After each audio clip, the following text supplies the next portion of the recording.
Hey there, Star Riders. Welcome back to Off the Record. Now, before we jump in, I have one tiny favor to ask. If you've been enjoying these discussions, don't forget to subscribe and become an official Star Rider.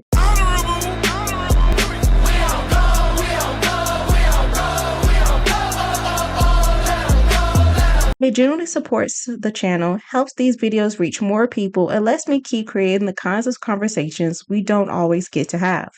And besides, I like to think subscribing comes with a little Star Rider magic. So if you hit that subscribe button, I'm officially wishing you good luck for the rest of the week.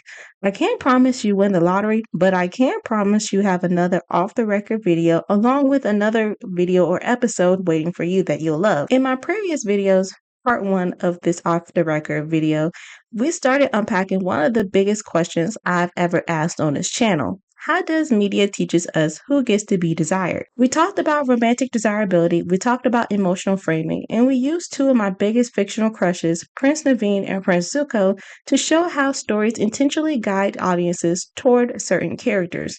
Because here's what we learned. Our fictional crushes probably weren't as random as we thought. The story was doing a lot of the work.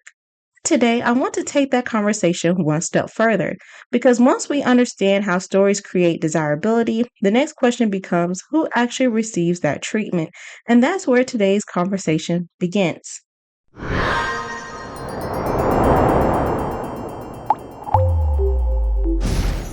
Before we can answer the bigger question this video is asking, there's one more concept we need to understand, and that concept is narrative centrality. Now, don't let the fancy name scare you, because the idea itself is actually pretty simple. Narrative centrality refers to how important a character is to the emotional core of the story.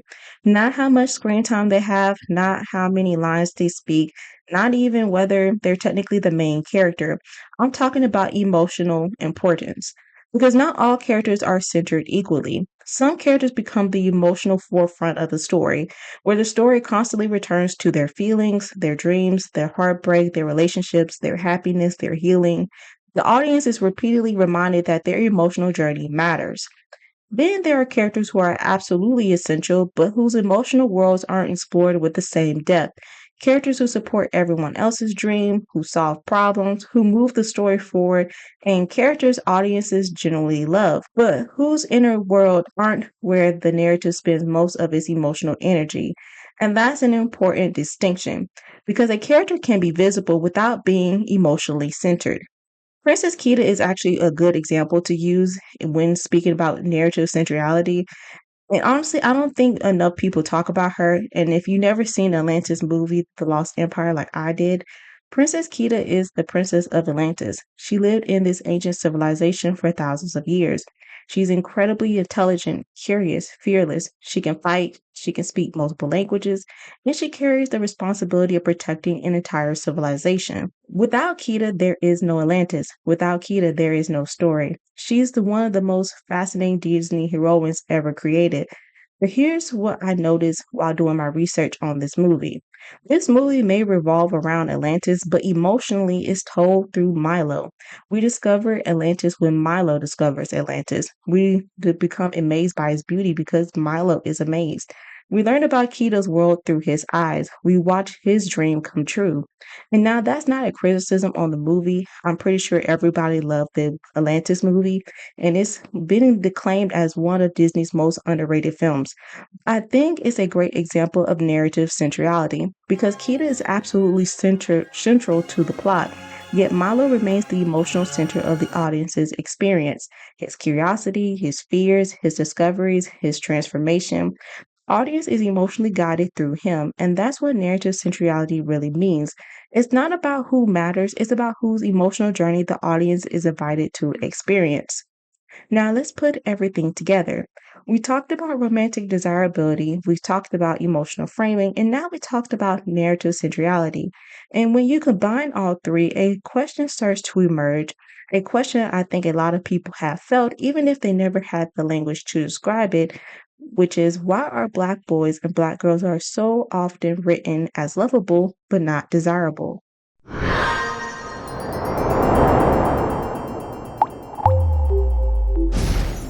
Now, before anybody gets nervous, I want to be very clear about something. This conversation is not about arguing that Black characters deserve love, because honestly, most people already agree with that. Most audience will probably say, of course, Black characters deserve love. Of course, Black characters deserve romance. And of course, Black characters deserve happy endings. The problem isn't whether people agree with those statements. Problem is whether our stories constantly reflects them, because there's a difference between saying someone deserves love and actually framing them as desirable. And I think that's where this conversation gets uncomfortable, because Black characters are often allowed to be loved by audiences, but not always desired by the narrative. Think about it. A character can be funny, loyal, supportive, emotionally intelligent, protective, brave, even incredibly attractive, and still barely be positioned as the fantasy. Media decides who gets pursued, who gets chosen, the slow burn romance, who gets the sweeping musical score, who gets the emotional confession, who gets treated like the person everybody dreams about. And historically, many Black characters haven't consistently been given that same narrative treatment.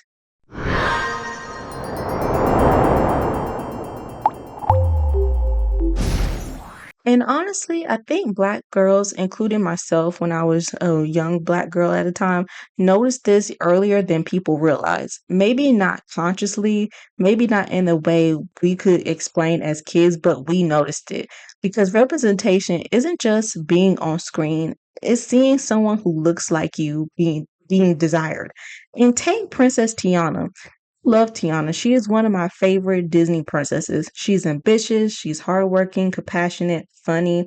She refuses to let anyone define her future, and unlike many fairy tale heroines, she builds her own dream with her own hands. And I admire that so much. I also love her relationship with Prince Naveen, because Naveen doesn't just fall in love with her beauty, he falls in love with her determination, her kindness, her passion. He chooses her, Naveen supports her dreams, he changes because of her, and that's one of the healthiest romances Disney has ever written. And I genuinely love that. But as I've gotten older, I noticed something else.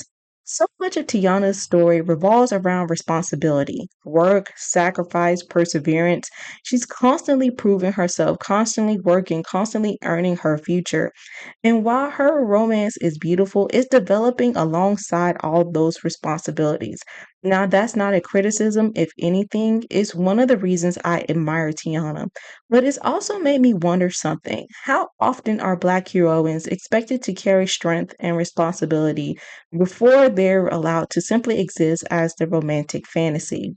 Because growing up, many Black girls identify with characters like Tiana, being strong, independent, disciplined, reliable, selfless.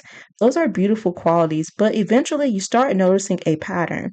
Strength becomes the exception, strength becomes the personality, strength becomes the entire story, and sometimes strength becomes the reason a character isn't allowed to simply be soft.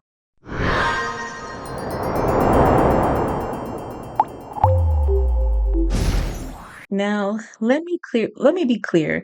This is absolutely nothing wrong with being a strong Black woman. Nothing. Strength is beautiful, resilience is beautiful, perseverance is beautiful.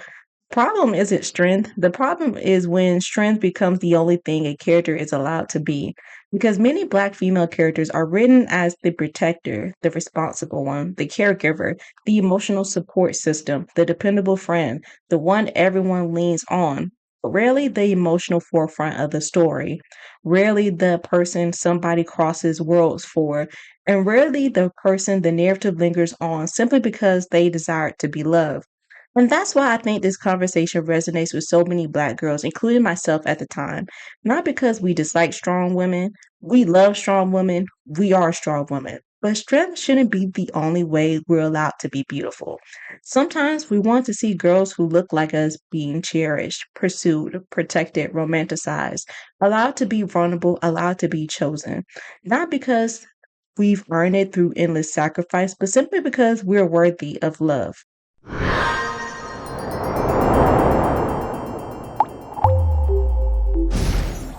And honestly, I think that's where we'll leave today's conversation, because we talked about narrative centrality, we talked about emotional positioning, and we started asking why Black girls often experience representation differently.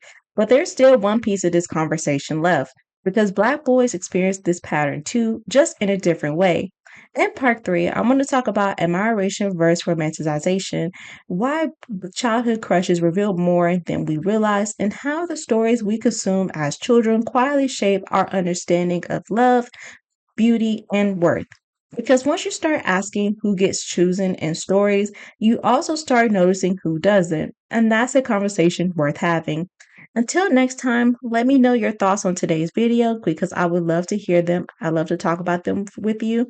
And don't forget to like, subscribe, and ring that bell to join the journey through the stars for more out of this world ideas. Until next time, Star Riders, keep your pen to the stars and your heart in the pages. Sincerely yours.